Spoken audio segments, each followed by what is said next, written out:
Queridos irmãos, vamos mais uma vez nos dirigir para o texto da palavra. Vamos agora novamente para Mateus capítulo 5 e nessa tarde trabalharemos as bem-aventuranças ou os bem-aventurados, os mansos e os que têm fome de justiça. Então vamos assim para o texto da palavra do Senhor.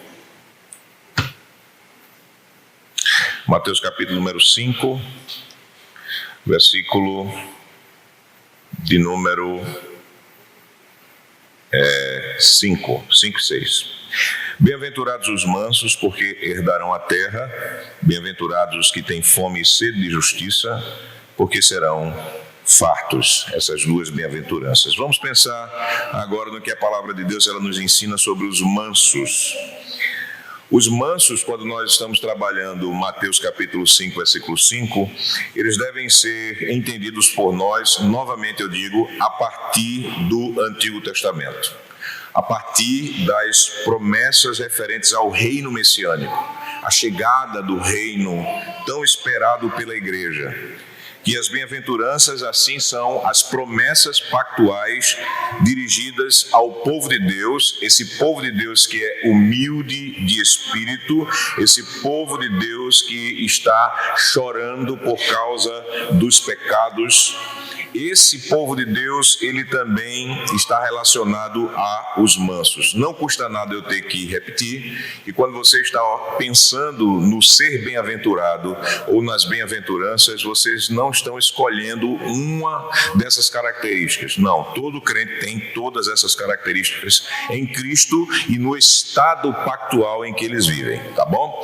Então, identificar quem são os mansos é necessário, tá bom? Então vamos pensar em algumas profecias do Antigo Testamento. Isaías capítulo 11, versículos de 1 a 4, é uma das profecias que nós devemos pensar quando estamos meditando sobre quem são esses mansos que o Senhor ele está falando e a relação desses mansos, deles, com esse reino messiânico.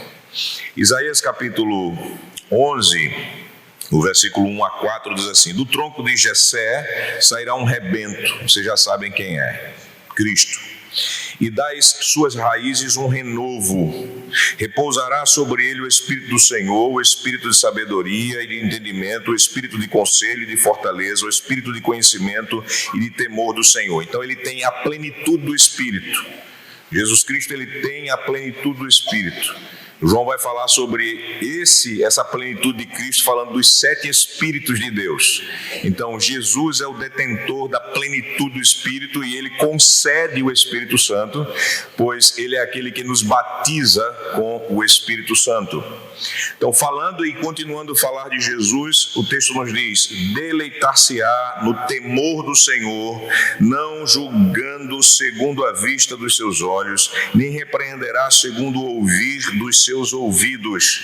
Então aqui você vê que Jesus Cristo é aquele que tem prazer na lei do Senhor. Ele é o reto, ele é o justo, ele é aquele que de fato tem a palavra de Deus como sua comida e sua bebida. Ele quer cumprir a vontade de Deus, mesmo que vá até a cruz como ele foi e morra. Então ele faz a vontade de Deus não com pesar, ele não faz com lamento, ele faz com prazer e por prazer. Para isso ele veio.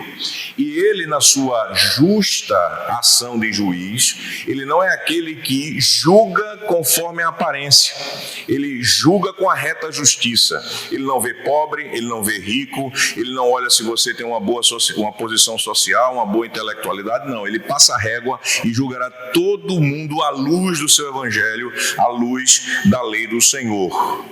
E no versículo seguinte diz: mas julgará com justiça os pobres e decidirá com equidade a favor dos mansos da terra. Mansos da terra.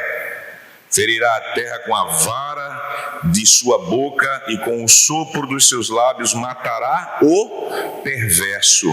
Então aqui você vê já que esse Senhor Jesus Cristo, o Todo-Poderoso, o Messias, é aquele que vem tratar tratar com justiça os pobres.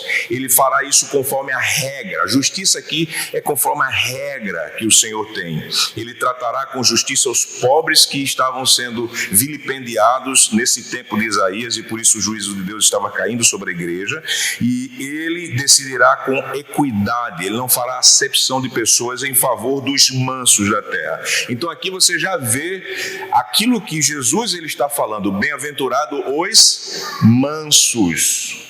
Tem uma ligação profética, tem uma ligação com o Antigo Testamento. E eu poderia delongar mais falando sobre essa ação do juiz, que ele ferirá com a vara da sua boca e com o sopro dos seus lábios matará o perverso.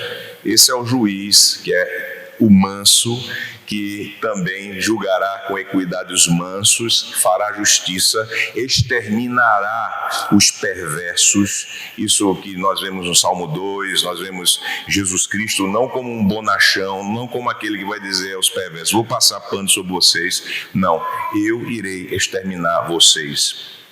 E a justiça será o cinto dos seus lombos, e a fidelidade o cinto dos seus rins. Então, toda a armadura desse juiz guerreiro está preso nessa justiça, está assim sendo demonstrada nesse tipo de roupa, de vestimenta, de indumentária, de batalha, de combate que ele tem. Então, aqui você já pegou que Jesus não está trazendo aqui uma doutrina nova, ele está nos fazendo ligações com o Antigo Testamento, certo?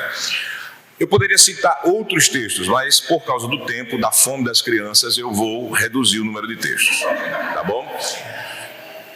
Vamos para um texto do Salmo, porque esse Salmo está dentro do contexto das palavras de Jesus. Nós vamos ver como isso adequadamente se encaixa.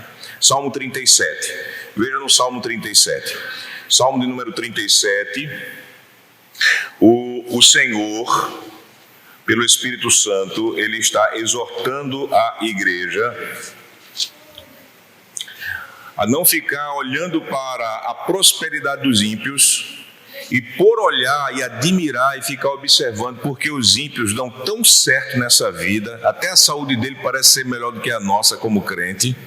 O crente vai começar a pensar assim: rapaz, será que vale a pena cumprir os mandamentos de Deus, viver em fidelidade e aliança? Vale sim, tá bom?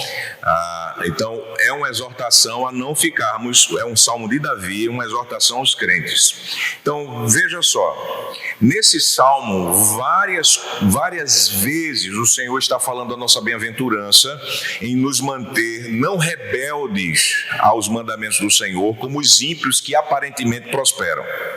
Certo? O texto diz: não te indignes por causa dos malfeitores, nem tenhas inveja dos que praticam a iniquidade, pois eles dentro em breve definharão como a relva e murcharão como a erva verde. Então preste bem atenção, está vendo essa glória dos ímpios, dos justos, essa prosperidade aparente? É a mesma coisa de uma erva que nasce, cresce, seca e o vento leva. Ela seca, ele vai. É transitória, não é permanente. Agora, em relação a você que é crente, o que é que ele vai dizer? Veja o versículo 11, versículo 3, que diga: confia no Senhor e faze o bem, habita na terra e alimenta-te da verdade. Então o que é que você tem que fazer? Confiar no Senhor. E quando confia no Senhor, você vai fazer o quê? Fazer o bem. O que é o bem? É aquilo que está conforme a lei de Deus. Então você deve viver na terra dessa forma, confiando em Deus. Isso é fé. E uma outra manifestação da fé é praticar o bem, ou seja, viver conforme a lei de Deus. Veja outro texto, por favor, nesse mesmo capítulo, versículo número 11. Mas os mansos herdarão a terra e se deleitarão na abundância de paz. Os mansos herdarão o quê? A terra. Veja que Jesus Cristo está somente citando Davi, a promessa pactual que está no Salmo de número 37. Os mansos herdarão a terra. Eles herdarão a terra, eles são herdeiros. Eles não comprarão a terra, porque a terra nunca foi algo que Adão tinha que comprar, Abraão tinha que comprar, o povo de Deus que foi retirado do Egito tinha que comprar. que nós temos que comprar. A terra é uma herança. Uma herança é algo que pertence a filhos. Uma herança é uma graça dos pais para com os seus filhos. Então aqui nós já vemos, Salmo 37 está no contexto da bem-aventurança. Os mansos herdarão a terra e se deleitarão na abundância de paz. Vai haver inexistência de inimizade, seja inimizade entre Deus e nós, porque nós vamos aprender mais sobre isso nos pacificadores, seja a inimizade entre os homens, porque o que é que vai acontecer? Numa guerra, você sabe muito bem, quem foi militar aqui sabe bem, eu não vou falar de Pacheco, porque ele foi militar temporário. Então o que acontece? Numa guerra você só obtém paz como? Você tem um armistício, né? Vamos concordar, vamos acabar, mas quando vai fazer, tem um armistício. Tem quando o inimigo se rende ou quando o inimigo é destruído. Essas três hipóteses para a guerra, né? Armistício não existe. Ou você assume o ultimato de Deus no Evangelho, dizer, se renda-se ao meu filho em arrependimento, ou vai acontecer o quê? Destruição.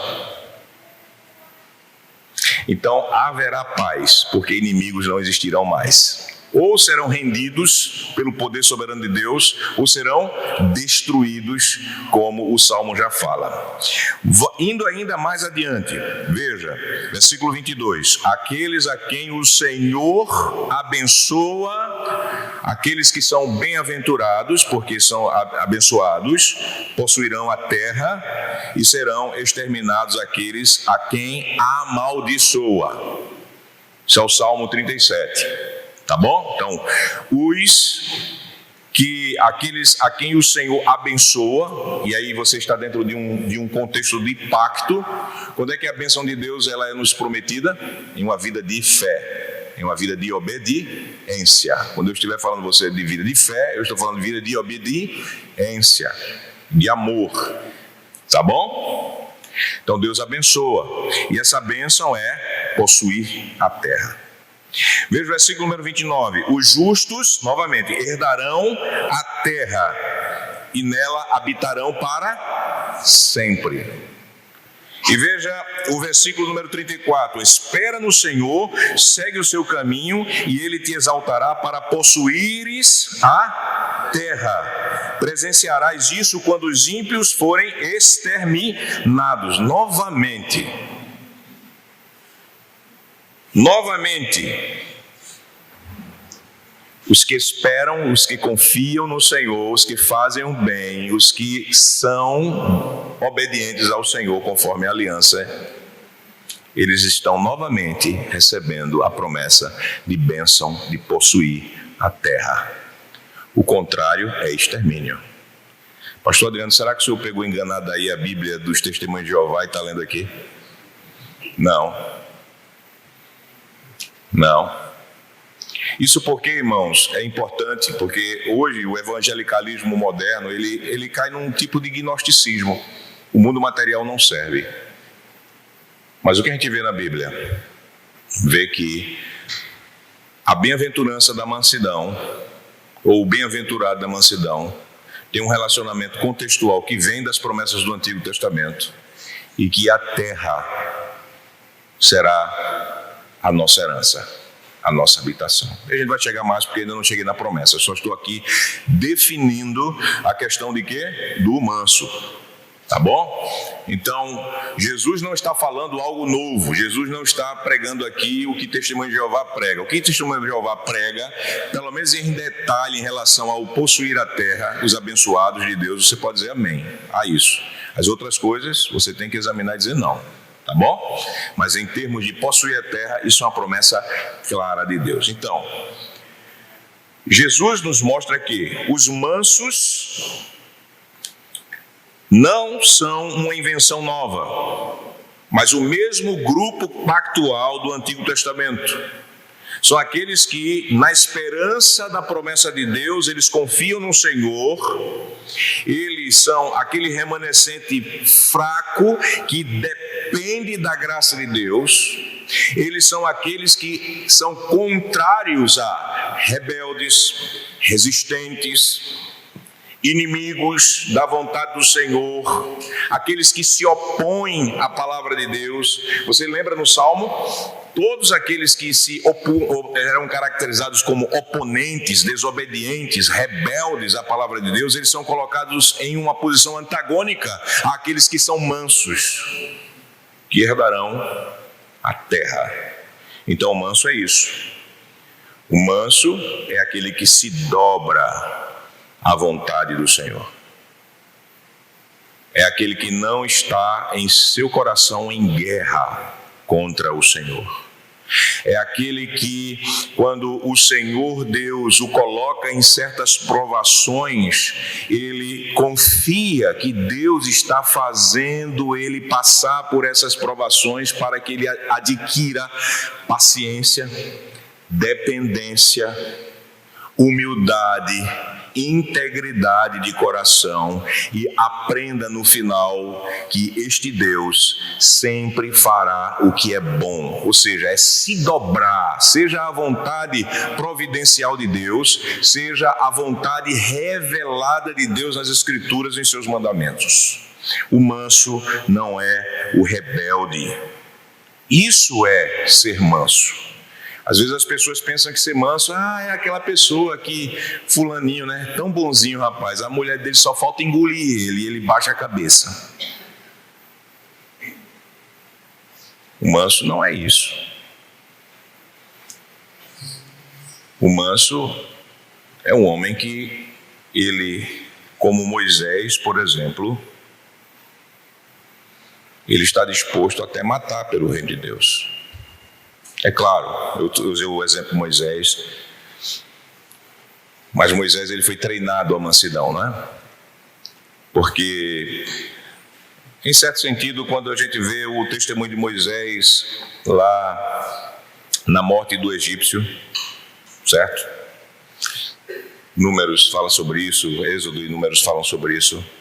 Moisés, ele sabia, quando a gente vê a luz de Hebreus, Moisés, ele sabia que o Senhor tinha feito ele juiz sobre a igreja, como libertador. Ele sabia, Hebreus fala aí sobre isso, que foi por fé que ele foi defender o seu povo. Porém, ainda não era o tempo dele assumir o cargo. E Moisés, ele foi muito atrevido. Ele disse, já que eu sinto no meu coração, já que de alguma forma eu sei que eu sou o libertador, aquele egípcio está mexendo com meu irmão, está fazendo algo mal, batendo nele, pegou lá e matou o cara. A providência de Deus usa os nossos erros. Não aprova os nossos erros, mas usa os nossos erros. Depois, no outro momento, ele foi apartar a briga de 2 judeus, casca-grossas lá, que estavam lá brigando entre eles, e um dos judeus chegou e disse assim, você vai fazer comigo o que você fez com o egípcio? Eu falei, o que é que aconteceu com Moisés? Moisés temeu e foi para o deserto. Quantos anos ele ficou lá? 40. Quem aqui tem 80 anos? Levante a mão. Eu tenho a cara de 80 anos, mas quem tem 80 anos aqui? Ninguém tem 80 anos. Você imagina? Jovenzinho, foi necessário ele, um homem super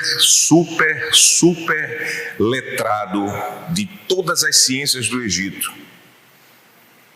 Deus levou ele para o deserto, passar 40 anos, para ensiná-lo a humildade, a paciência, a mansidão. Para quando chegasse naquele momento exato, Deus aparecesse naquela sarça, chamasse-o, e ele visse e reconhecesse ele mesmo como sendo aquele humilde de espírito e carecido de Deus, e o Deus Todo-Poderoso falando com ele, chamando e o ordenando. Mansidão é uma característica, é uma virtude, é uma coragem para se submeter a Deus. O Evangelho diz uma coisa, e eu digo amém. O meu eu vai dizer não. O meu eu vai dizer que se eu ofendo, eu tenho que ofender na mesma hora, na mesma altura, mal por mal. Eu vou dizer não, eu tenho que suportar. Ao mesmo tempo que você não aceita a injustiça, mas você suporta.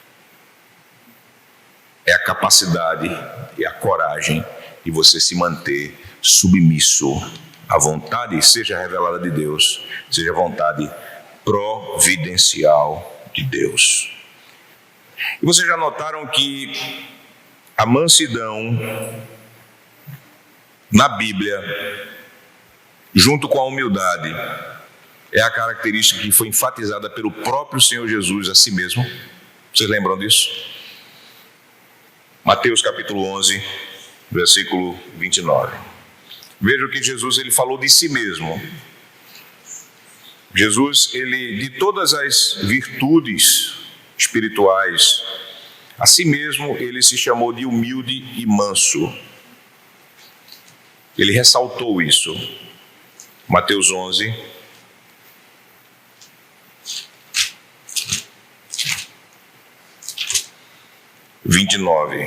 ele já havia louvado ao Senhor por ter aberto o entendimento daqueles que o aceitaram e foram até ele, e ele faz esse seguinte chamado.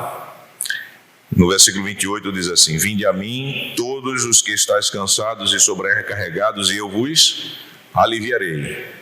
Tomai sobre vós o meu jugo e aprendei de mim, porque sou, essa é a natureza dele, sou manso e humilde de coração, e achareis descanso para a vossa alma, porque o meu jugo é suave e o meu fardo é leve. Então, a bem-aventurança da mansidão, de ser manso, é uma consequência direta do Espírito de Cristo em nós.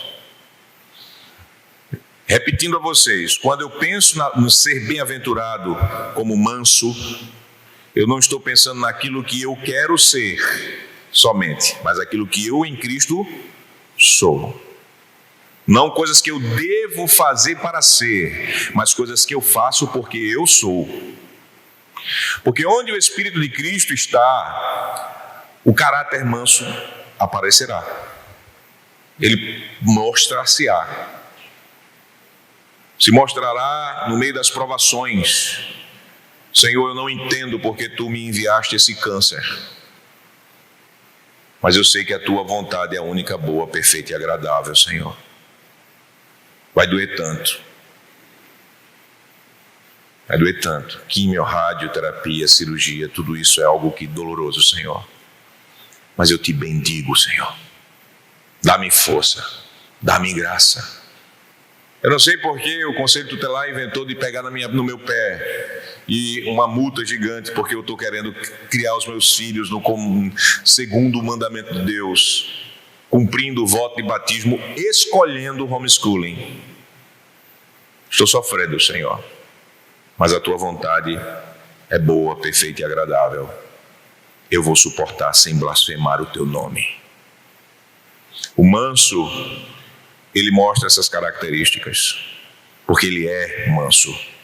O espírito daquele que com mansidão se submeteu à vontade de Deus para morrer por nós, que com a sua humildade ele se submeteu a servir, sendo aquele que é digno e detentor do direito de ser adorado por tudo e por todos. Ele quis ser ferido, ele quis ser humilhado, ele quis ser vilipendiado, exposto como um espetáculo ridículo ao mundo, enfrentando, sim, a ira infernal de Deus naquela maldita cruz, sendo posto e pendurado, rejeitado pelos homens e por causa dos nossos pecados, rejeitado por Deus. Mas foi aquele que disse: Pai, se possível for, afasta de mim esse cálice. Mas se não houver outra maneira, Senhor, seja feita a tua vontade. Esse Espírito se mostrará na sua vida, nos nossos relacionamentos, dentro de casa, na igreja. A condição de você ficar paciente, não rebelde, humilde, suportar a vontade do Senhor e nela se deleitar. Então, herdarão a terra. Eu já falei muito, né? Eu acho que a conclusão é clara. Nós temos a promessa de herança da terra. Já lemos Isaías 11, já lemos o Salmo 37. E essa promessa, ela sim está sendo renovada pela boca do nosso Messias. Os mansos, que somos nós, povo da aliança, temos toda a terra como nossa herança.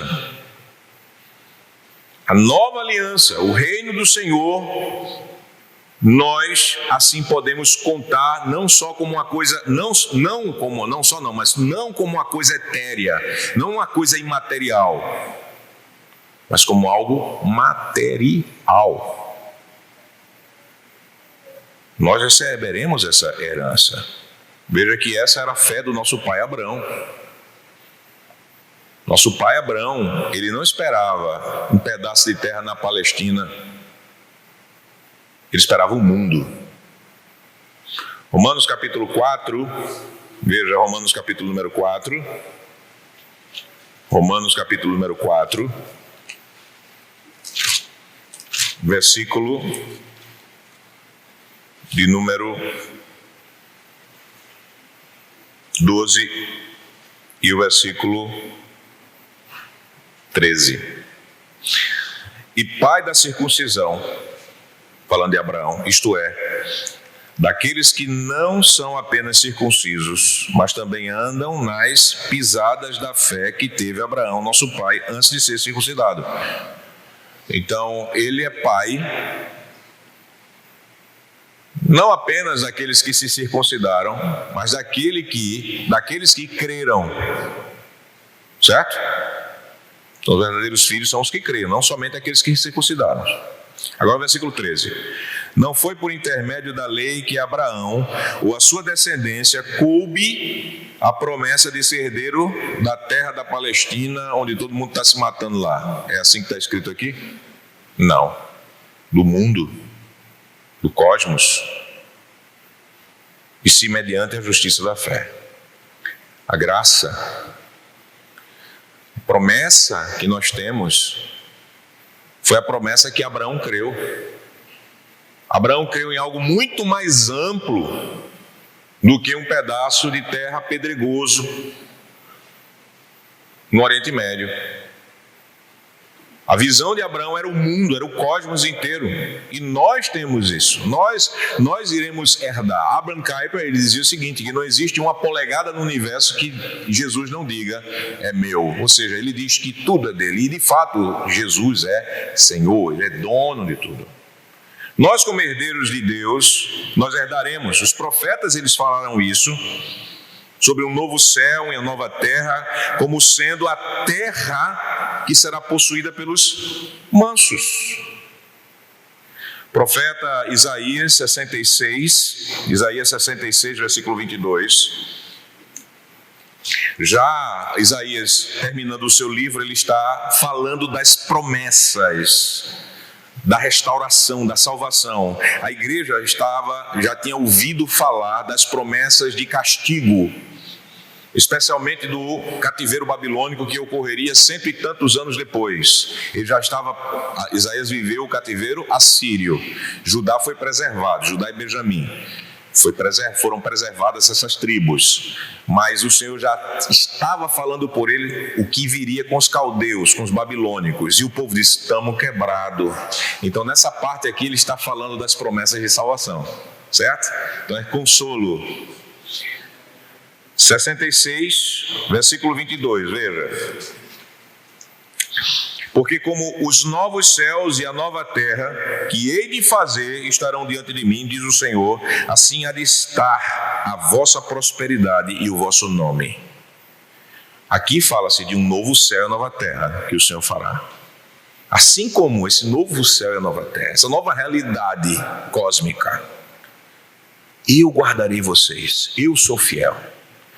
Quando João, ele tem a visão lá em Apocalipse capítulo 21, versículo 1, ele também não está trazendo uma nova doutrina, ele está dizendo, Jesus é que vai cumprir essa promessa de novo céu e nova terra, que nós iremos possuir. Veja a visão de João em Apocalipse 21, 1. Apocalipse 21, está escrito, Vi novo céu e nova terra, pois o primeiro céu e a primeira terra passaram, e o mar já não existe. Vi também a cidade santa, a nova Jerusalém, que descia do céu da parte de Deus, ataviada como noiva, adornada para o seu esposo. Então ouvi grande voz vinda do trono, dizendo: eis o tabernáculo de Deus com os homens, Deus habitará com eles, eles serão povos de Deus, e Deus mesmo estará com eles, e lhes enxugará dos olhos toda lágrima, e a morte não existirá, já não haverá luto, nem pranto, nem dor, porque as primeiras coisas passaram. A Bíblia é um tecido, por isso que é texto a palavra. Tudo ligado. O que Isaías profetiza, João vê como cumprimento em Cristo. Você pode imaginar o que nós iremos? Crianças, que coisa maravilhosa será. Essas promessas de bem-aventurança, de mansidão e de herança da terra são de vocês, crianças. Vocês que estão em Cristo, ligados a Ele pelo batismo, creiam nisso, vivam à luz disso. Imagine só, se a gente acha bonito esse lugar de retiro aqui, eu acho lindo, eu fiquei quase pedindo um colírio para ficar com a vista melhor, para ver a beleza daqui. Muito lindo. E isso debaixo da maldição. Imagine só, crianças, vocês poderem andar e a abelha não picar vocês e vocês sentirem dor, não sentir essa dor. Imagine só, quando os meus filhos eram pequenos, eu dizia: mas puxa vida, a gente vai chegar na praia de Boa Viagem, que tem tubarão para dedéu, como se diz lá, e você vai entrar na praia, vai brincar com tubarão como brinca com golfinho. Eu não sei como será essa realidade, irmãos. Nós não sabemos, porque aquilo que o olho não viu, o que não viu, não vem em nossas mentes, o que não chegou ao nosso coração, é o que o Senhor tem preparado para nós e já nos revela em lampejos. Ele abre um pouco do véu, mas você já imagina que se nós, como crentes, em nossa ação santificadora, em nossa vida, em aproveitar a criação, ainda na queda, é algo bom, como esse retiro, imagine quando será, como será. Não sei, os nossos corpos gloriosos terão características que nós não temos agora. Não que a matéria será alterada no sentido de ser outra coisa, não. Mas eu não sei quantas dimensões nós poderemos passar com o corpo glorioso, porque eu sei que tem um homem com o corpo glorioso em dimensões que nós nem imaginamos. Esse é Jesus. Então é muito bom vocês exortarem as crianças, por exemplo, a dizer: filhos, suporte. Eu estou com dor, papai, eu estou com febre. Quando a sua criança está com febre, o que é que você diz a ela? Suporte, filho, suporte, filha. Vai chegar um dia onde nós herdaremos a terra e não tem dor, não vai ter febre. Ore com ela, com a sua criança, diga: Jesus, vem logo. Vem logo, porque eu tenho uma promessa. Que promessa? Os mansos herdarão a terra.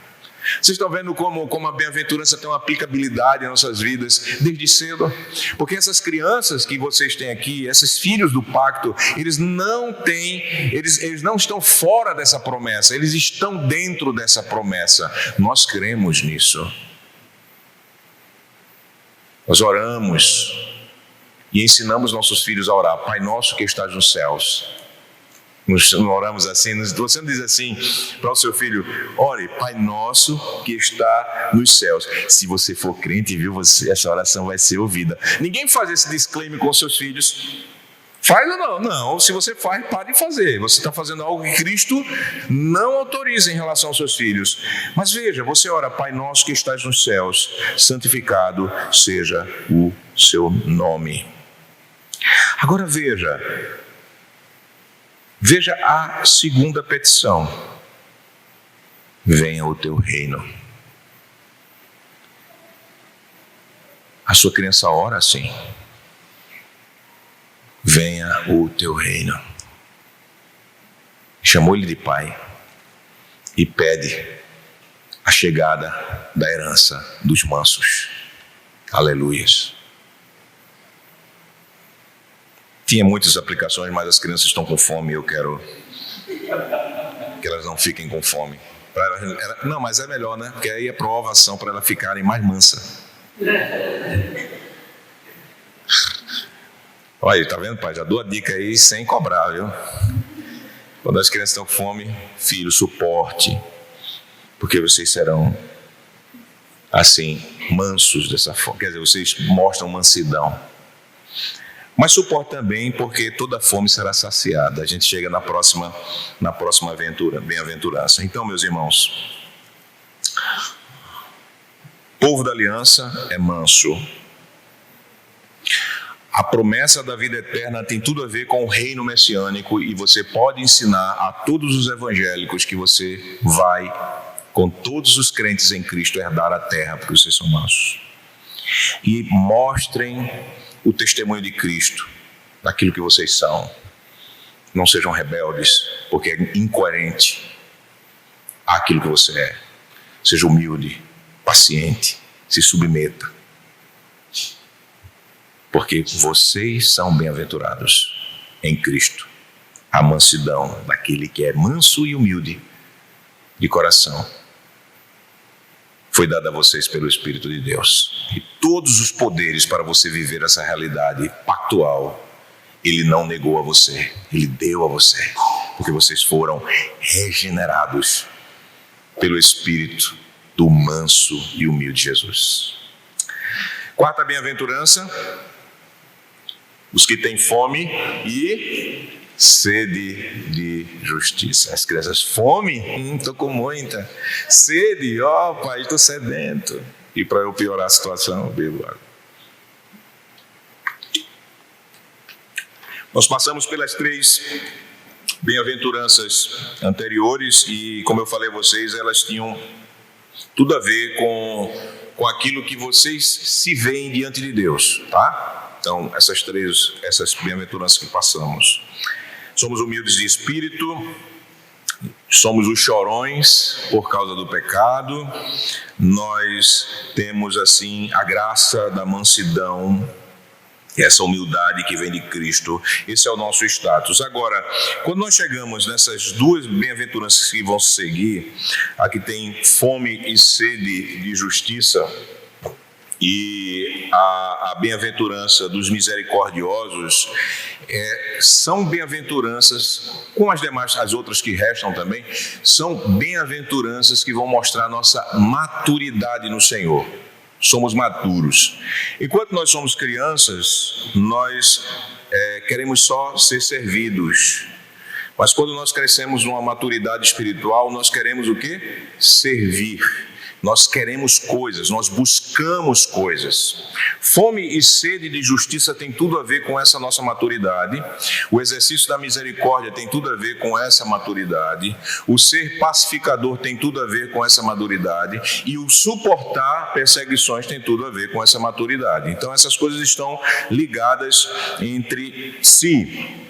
Então vamos pensar nos que têm fome e sede de justiça. Jesus sabe muito bem que isso tem a ver com o Antigo Testamento. O Antigo Testamento fala sobre essa característica dos herdeiros do reino. Nós, como herdeiros do reino, temos fome e sede de justiça. Vamos ver alguns salmos. Vamos ver o Salmo de número 42, versículo 1 e 2. Salmo 42, 1 e 2 diz assim: como suspira a coça pelas correntes das águas, assim por ti, ó Deus, suspira a minha alma. A minha alma tem sede de Deus, do Deus vivo. Quando irei e me verei perante a face de Deus? A minha alma tem sede de Deus, do Deus vivo. Salmo 42, 1 e 2. Salmo 63, 1, o rei Davi, ele diz assim: ó Deus, tu és meu Deus, forte, eu te busco ansiosamente, a minha alma tem sede de ti, o meu corpo te almeja, como terra árida, exausta, sem água. Que linguagem mais expressiva essa poesia. Imagine, que coisa mais expressiva. Existe compulsão física produzida pelo Espírito. Quando a gente tem sede, é uma compulsão física. Eu peguei a água para tomar logo porque o meu corpo está pedindo. Quando eu tenho fome, eu tenho compulsão para saciar essa fome. Então, ter fome e sede de justiça, o que seria isso à luz dessas passagens? Ter fome e sede de justiça é ter fome e sede de Deus e de obedecê-lo. Fome da sua justiça. São duas coisas que não podem ser desvencilhadas. É a busca da justiça, ou seja, o obedecer às normas, regras santas do Senhor e a busca do próprio Deus. Essas duas coisas estão ligadas. Porque a lei ela é santa, justa, boa, agradável e perfeita. Por quê? Porque a lei do Senhor ela é a expressão da vontade do Deus que é a sua vontade. Certo? Então, quando eu tenho sede de Deus, eu não posso dizer que eu não tenho sede da justiça, de obedecer a Deus. Quando eu tenho fome de Deus, eu não posso dizer que eu não tenho fome de obedecer a Ele. Vocês entenderam? Estão entendendo? Então aquela ladainha, eu tenho sede de Deus, mas durante a semana você não quer saber de nenhum mandamento de Deus. Seu hino, seu louvor está sendo falso, está sendo abominável a Deus. É duro isso que eu estou falando, mas essa é a verdade. É só ler Isaías, quando Deus ele diz: eu abomino as vossas festas, eu abomino os vossos sábados, eu abomino os vossos jejuns, eu tenho as vossas obras de justiça, Isaías 64, versículo 6, como trapos imundos. Por quê? Porque durante a semana você está associado a tudo aquilo que me contraria. Na sua boca você tem a lei de Deus, mas o vosso coração está distante de mim. O que adianta as palavras do pacto em seus lábios, enquanto que durante a semana você está associando-se, comunhão, participando da impiedade junto com os ímpios. Salmo 50. Não tem como você ter sede de Deus, cantar hinos que falem sobre isso, e na sua vida você não ter sede de obedecer a Deus, fome da palavra de Deus. Então, ter fome e sede de justiça é isso, é você ter sede de Deus e sede da palavra de Deus.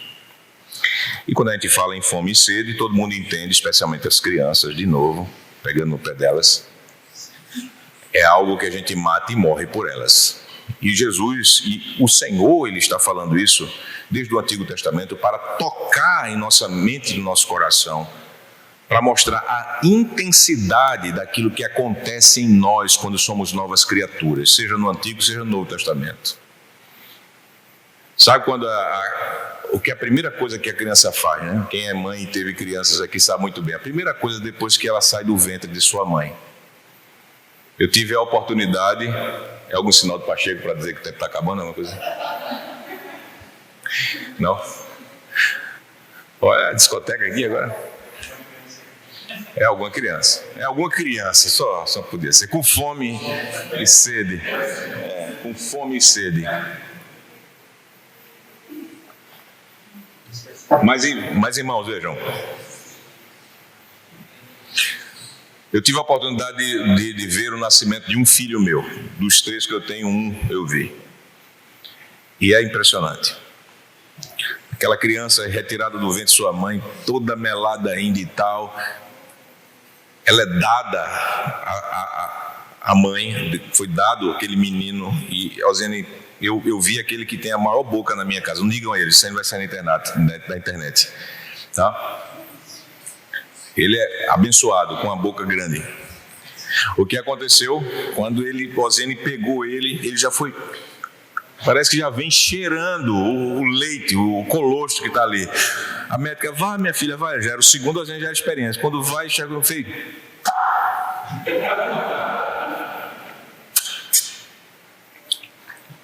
aquela sugada assim, ai, o cabra é bom, viu? O cara come, velho. Sabe aquela fome e sede junto? Sabe quando Paulo diz que nós tenhamos fome e sede como crianças da palavra?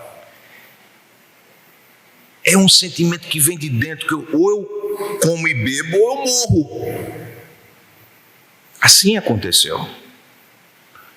Um filho de Deus, ele tem isso, e a palavra de Deus, ela expressa essa realidade. É natural, não é, você sentir fome? Quando você não tem fome e sede, o que é que você está? Com fastio, como se diz no Nordeste, não sei se usam aqui. Está alguma coisa errada. Você precisa ir para o médico. Não é? Está alguma coisa errada se eu sou membro da igreja, membro de Cristo. E durante a semana, eu só lembro de levar a Bíblia para a igreja porque ela está agora no meu celular. Mas durante a semana, eu não acesso, agora a palavra é acesso, né? A Bíblia no meu celular, eu não medito na palavra de Deus que está na minha estante, talvez eu saiba onde é que ela esteja. Eu não oro, eu não busco os santos, pois eles vão me edificar no Senhor. Quem tem sede de Deus tem sede de estar com o povo de Deus. Eu não me alimento. Você não acha que isso não está estranho? Está. Eu não estou entendendo algo, ou eu preciso muito de arrependimento para viver aquilo que eu sou. Eu tenho fome e sede de justiça. Não é à toa que o Senhor Jesus Cristo, ele disse que fazer a vontade do Pai era o que dele? A sua comida e bebida. Ele necessitava vitalmente de obedecer a Deus. Então, quando o Espírito de Deus ele está na vida, o Espírito de Cristo está na sua vida e na minha vida, fome e sede de obediência virão. Você não ficará quieto se a sua vida não está conforme os mandamentos de Deus.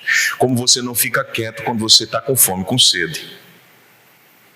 Você não ficará em paz se no seu casamento não estiver a palavra de Deus sendo obedecida, na educação dos seus filhos, no seu comportamento como membro da igreja, na sua vida como empregador ou como empregado. Você não ficará em paz como uma pessoa que está com fome e com sede mortais. Porque o Espírito de Cristo faz isso na gente, nos dá uma fome, sabe, com aquela fome de adolescente que parece que a gente tem que acreditar na evolução porque está na fase da lagarta. Claro que evolução não existe, né, irmãos? Mas às vezes a gente tem, quase quando tem filhos adolescentes, a gente pensa que isso parece que ele está na fase da lagarta. Olha aí, já estão vendo, apontando aí para a lagartinha. Então, não tem como um crente não ter fome e sede da justiça. Como eu falei para vocês, justiça é obediência. E quando nós olhamos para Cristo, nós nele iremos buscar em primeiro lugar a justiça. Isaías 55, versículo 1, o que é que diz? A todos vós os que tendes sede, vinde às águas. A vós os que não tendes dinheiro, vinde, comprai e comei. Sim, vinde e comprai, sem dinheiro e sem preço, vinho e leite. Esse é o chamado do Messias. E nós vamos chegar a o que é, assim, com mais detalhes, essa questão da justiça, tá? Eu já falei a vocês que justiça é obediência. Porque o texto vai dizer que nós seremos o quê? Saciados. Tá certo? A promessa do pacto. Então, no Sermão do Monte, aí a gente vai para o Sermão do Monte, justiça é uma palavra muito importante. Justiça nesse sermão refere-se, em primeiro lugar, dentro do seu contexto, à vontade revelada de Deus, os mandamentos da aliança. As palavras da aliança. Veja como isso fica claro ao observarmos o ensino de Jesus nos capítulos 5 a 7 de Mateus. Vocês lembram, né? O Mateus está ali registrando um sermão pactual, né? 5 a 7. Mateus 5,16. As boas obras que fazem os homens glorificarem a quem? A Deus. Então ele vai citando, então, que vocês vivam as boas obras. Boas obras é o quê? É resultado de uma fé viva, verdadeira. São obras feitas conforme a lei de Deus, para a glória de Deus e não conforme o nosso pensamento. São boas obras, são isso, frutos da fé. Então, Mateus ele está falando de justiça nesse sentido. Boas obras, que são obras, frutos de uma fé viva, de uma fé obediente. Mateus capítulo 5, versículo 20. A justiça deve exceder a dos escribas e fariseus. E está ligado até ao menor. Menor o quê? Dos mandamentos. E como é que se excede? A gente vai ver isso quando for puro de coração, tá? Quando se excede a justiça dos fariseus. Mateus capítulo 5, 20. 5, 20. Quando essa justiça é uma obediência integral, e íntegra na verdade, de coração. Lembra os caras? Os caras chegavam e diziam assim, é corbã essa minha riqueza, para não dar o quê? Apoio e assistência aos seus pais, para socorrer as necessidades dos seus pais. Filhos mais velhos, vocês já são casadinhos, têm seus filhos. Pare e veja qual assistência vocês estão dando aos seus pais. A assistência aos seus pais é fruto de sua fé. Porque a Bíblia diz o quê? Que os filhos que não cuidam dos seus pais, eles são piores do que os descrentes. Tá bom? Ajuda, não é só beijinho. Oi pai, eu te amo. Mãe, eu te amo. Tá, mas o velhinho, a velhinha está passando necessidade porque você não dá a eles ajuda financeira. Cuidado com isso. Os fariseus, eles faziam isso, santos, né, com seus cordões de lei, etc., se arrastando, orando na praça, mas eles diziam aos pais, pai, eu não posso lhe ajudar não, porque é corbã, isso aí é santo. Pode morrer de fome, papai, mamãe. Dava dízimo do entro, mas não cuidava dos seus pais. Jesus disse o quê? Hipócritas, vocês invalidam o mandamento que diz, honra teu pai e tua mãe, dizendo que é corbã as vossas riquezas. Porque o corbã você poderia depois resgatar, sabe? Papai e mamãe morrem, agora eu não vou precisar mais ajudá-los. Eu vou pegar de volta. Pagava o preço e resgatava o corbã. Se a sua justiça não for uma justiça de coração, excedendo a dos fariseus, não é a justiça de Deus, mas Mateus mostra isso. O ponto que eu estou aqui é isso, que justiça é uma palavra que está dentro do contexto. Mateus 6, versículo 33. Buscai primeiro o seu reino e a sua justiça, e as outras coisas vos serão acrescentadas. Que justiça é essa? Dentro do contexto de Mateus, é obediência, é a norma, é a lei de Deus. Compreenderam?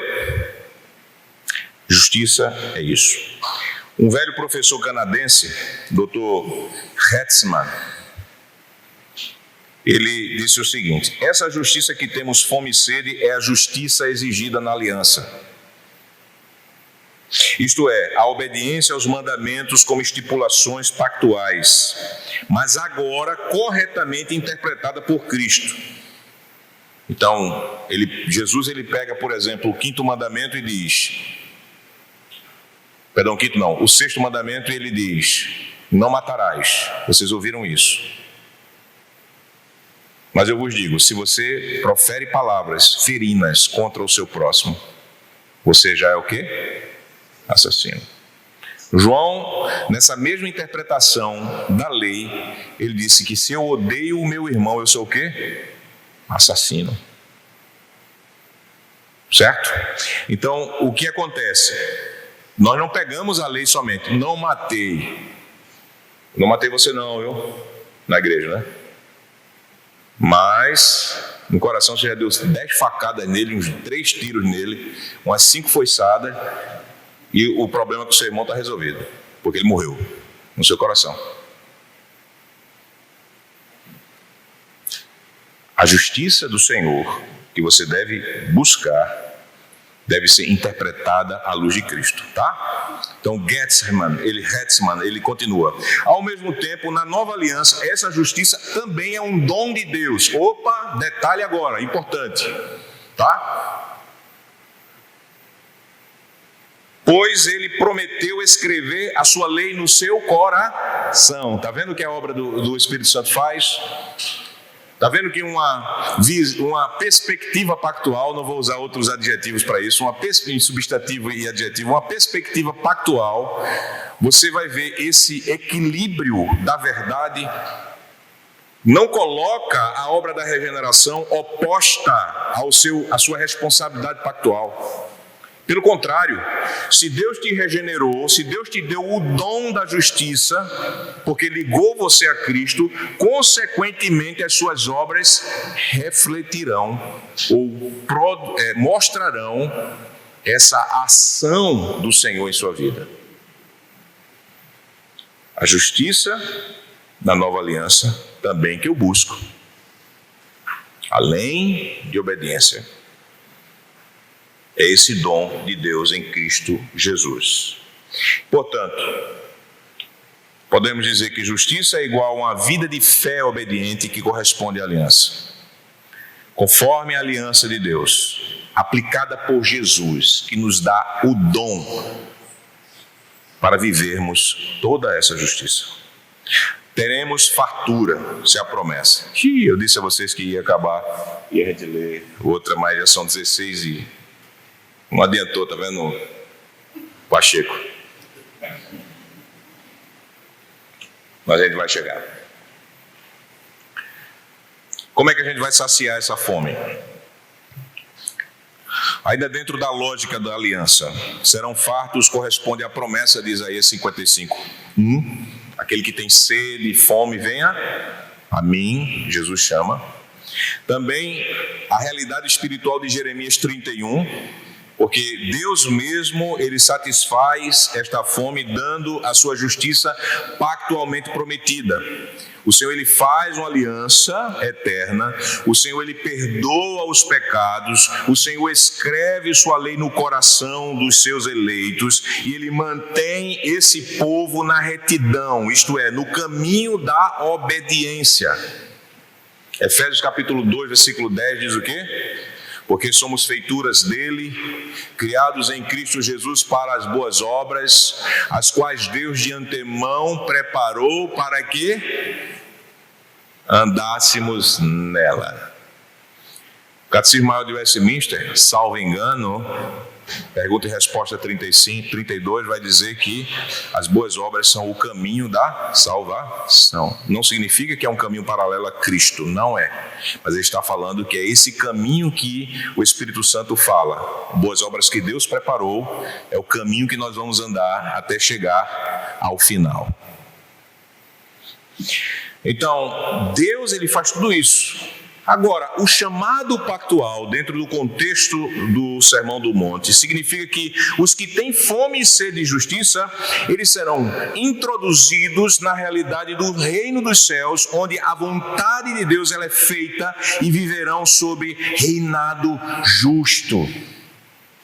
A vontade de Deus é feita voluntariamente. Isso já é uma realidade agora, ou não é? Você faz a vontade de Deus forçado, puxado pela orelha, o Espírito Santo chama você pela orelha e vem cá, seu miserável. É assim? Não. Um crente que diz, só pensa na depravação total, que é uma doutrina verdadeira, depravação total. Aí começa a querer justificar. É porque eu sou rebelde mesmo. Eu não quero essas coisas porque eu sou rebelde. Que história é essa que você não quer obedecer à lei de Deus? Paulo, ele disse... Eu não quero obedecer à lei de Deus, mas aquilo que eu quero é isso que eu faço. Paulo falou assim? Não. Paulo, ele disse, eu com a mente anseio, desejo, quero a lei de Deus, mas em mim ainda reside algo que me faz fazer aquilo que eu não quero. Então o Espírito Santo, ele não puxa na orelha de nenhum eleito de Deus, nenhum súdito dele: venha para o reino, meu filho, eu quero você e você. Não, não quero, tenho forçado. Não existe essa, não existe esta história de um crente que não tem fome e sede de justiça.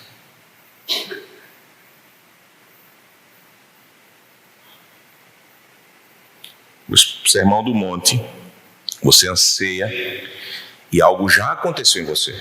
Você deseja cumprir a lei de Deus. Veja o Salmo 119, você se deleita. Se você não entende a aliança e o que Deus faz, você não entenderá os salmos que dizem assim: eu me deleito na lei de Deus. Ela é mais doce do que o mel em favo. Eu tenho prazer na lei do Senhor e nela eu medito de dia e de noite.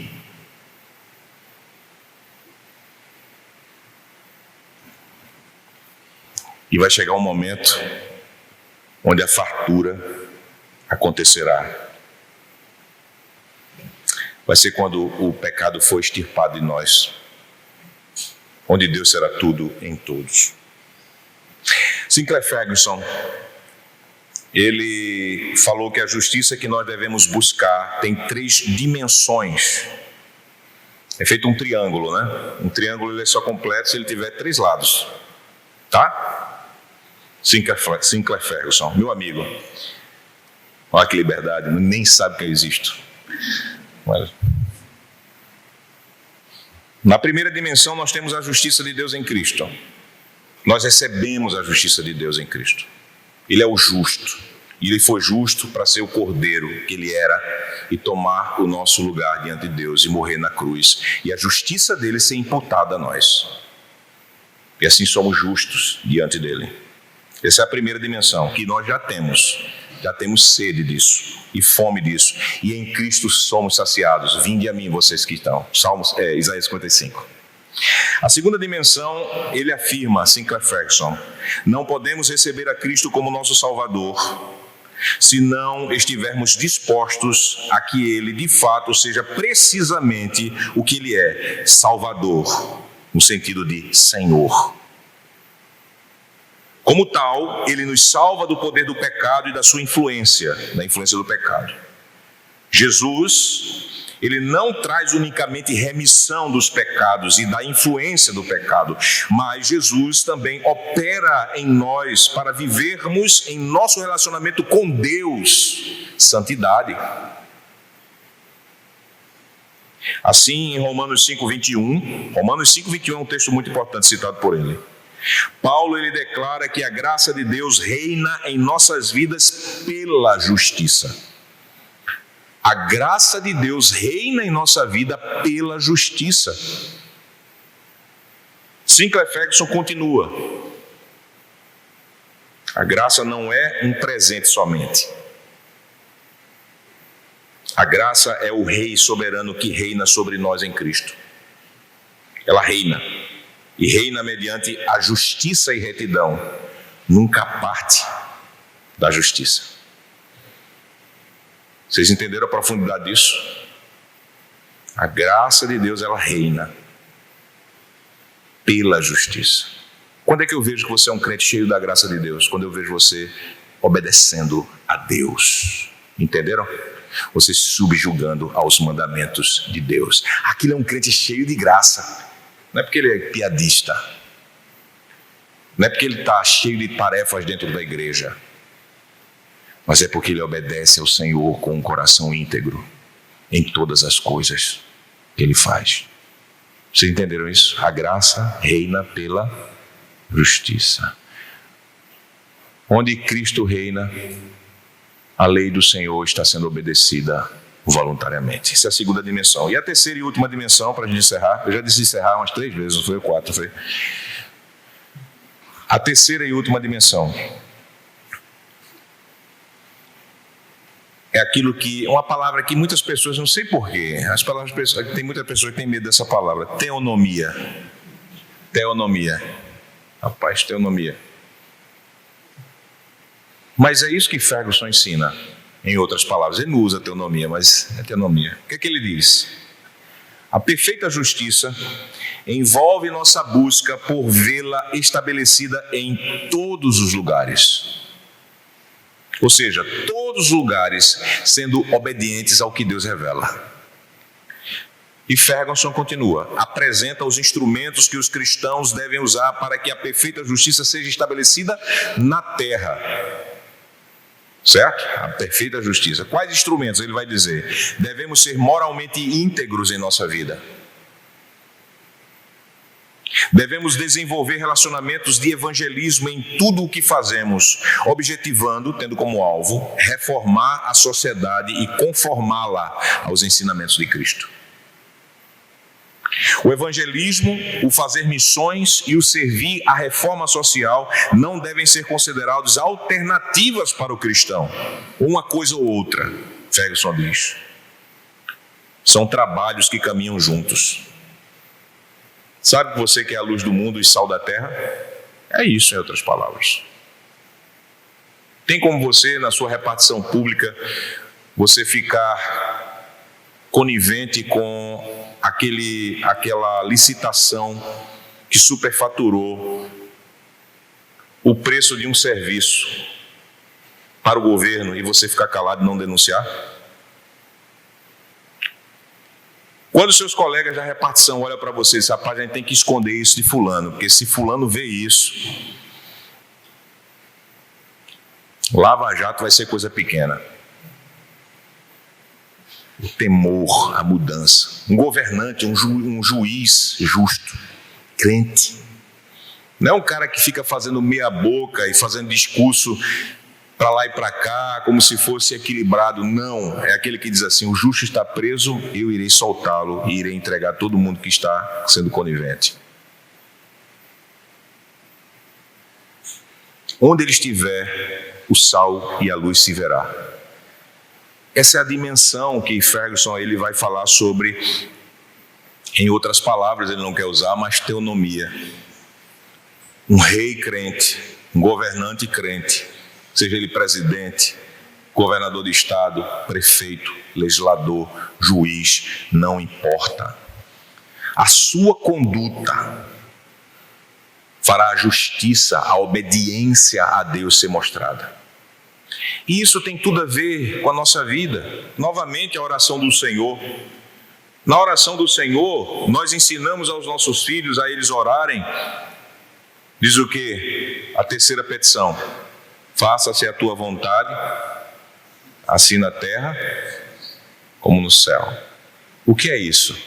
Senão você ter tanta sede e fome de justiça e você orar a Deus para que aqui na terra a obediência à vontade revelada de Deus seja tão precisa, imediata, intencional como os anjos cumprem. Mas vai chegar um dia que a gente vai ser consolado. Porque o Senhor eliminará o diabo, Ele eliminará a nossa velha natureza, Ele eliminará os que desobedecem a Ele. E nós teremos em plenitude, em nossa natureza renovada, em plenitude renovada, porque já está renovada, esse exercício angelical de obedecer à vontade revelada de Deus sem resistência alguma. E nós veremos toda a terra, todas as criaturas fazendo o mesmo. Maranata, vem Jesus. Queremos ser saciados de nossa fome. Amém.